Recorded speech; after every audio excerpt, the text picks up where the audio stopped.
I spent 3/4 of my life in the area of mental health. I chose to become a psychotherapist, and that means I work with people around emotional issues that they experience. Love, to me, is the basic avenue by which people can be or become mentally healthy or not, as the case may be. The absence of love in a person's life is going to result in an imbalance that is going to drastically affect that person. So to the extent that people come to the conclusion that they don't love anymore, or that they will never love again because they were burned, these are wives' tales, okay? They need to examine what role love played. Falling in love is very different than being in love with a person. Falling in love has some great attributes to it. It's very, flowery. It's fun. It's exciting. It's just great. But many people fall in love without really getting to know the person. Hormonal. I've been married for 46 years now. I still don't know my wife completely. I never will, and I don't believe she will ever know me completely. There's always that sense of adventure, if you will, in our relationship.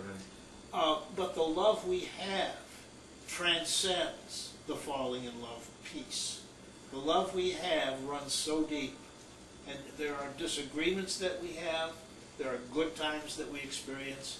Whatever the case might be, there is a depth to our love that will never, ever change. If we got divorced today, I would still have to say, as you were saying earlier, I still love this woman, okay? And I know that she would love me.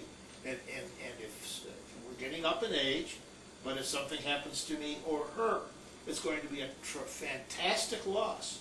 But one thing we've always kept open-minded about is what are we going to do when the other person leaves?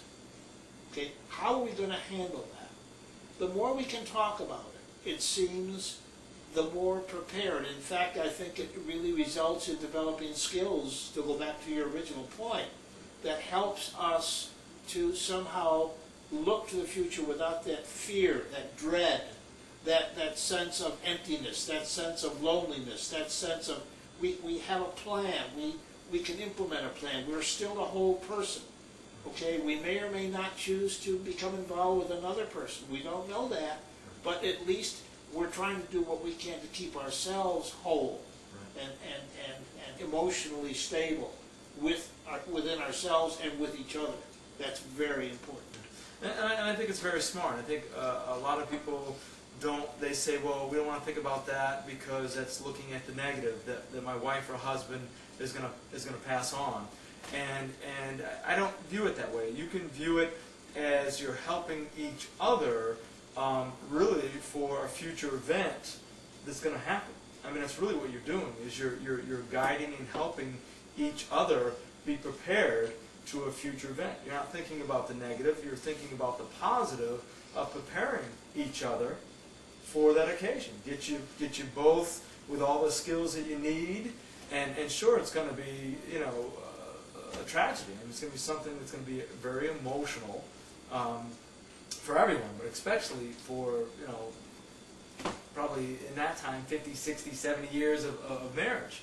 But the more prepared you are for it, the more that you both round your skills out, the better and the more happy that the person that's left behind will be. Don't get me wrong, we don't just talk about death. Right. We always have something to look forward to. I think that's something that's kept our marriage going. Always having some sense, whether it's going to visit our grandchildren or going on a trip or going on a cruise or doing whatever we feel we can do to be with one another and enjoy one another. That's the main theme of our relationship, not death. However, people have the wrong idea about death. They don't see death as part of the whole process.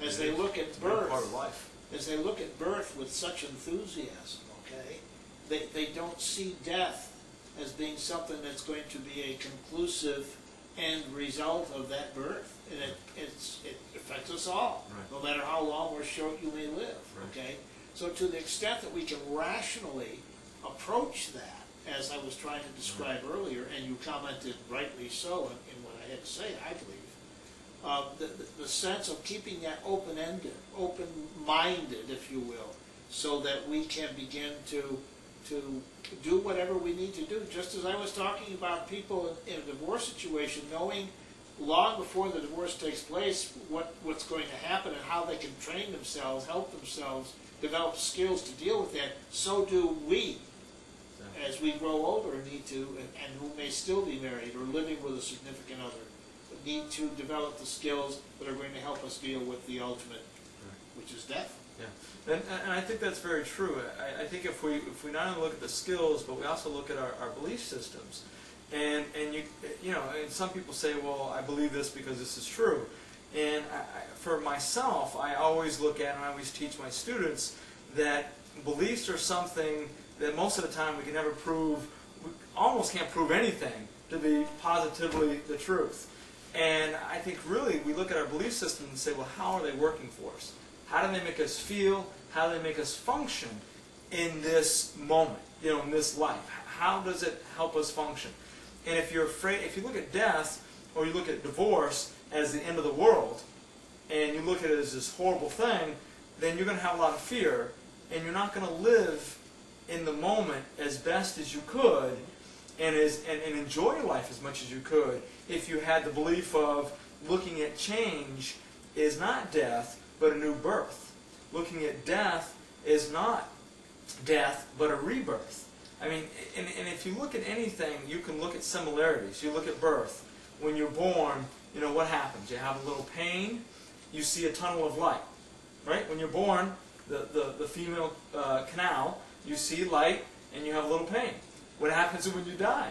Most, you know, when you hear of all these things, you know, of people, all the experiences, they see a tunnel of light and they have a little pain.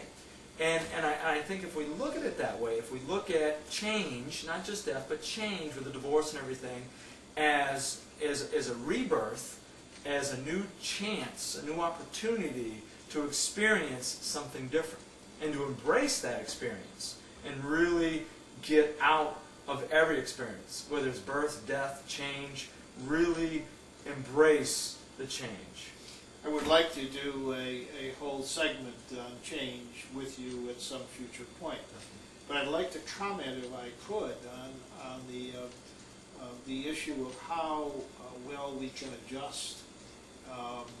As we develop those kinds of fears that you were talking about, it really limits our ability to make an adaptation, to adapt to whatever change occurs. Okay, change is a constant.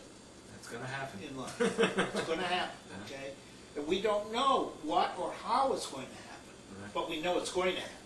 Okay, so to the extent that we gird ourselves, that we prepare ourselves, that we strengthen ourselves, that we become relaxed enough to accept that change, okay? Or even look forward to change. To the extent, you were talking about the value system. I think that the audience viewing this tape needs to know that our value system can, and in some cases must, change. Many times the values we brought from our childhoods won't fit our lives as adults, or won't fit the circumstances in our lives as adults. But some people insist on continuing to practice what they learned as children, and it gets them into all sorts of trouble. That may be another segment that we need to talk about. It's a very important part of dealing with life, and I think you're the expert there. I mean, you've taught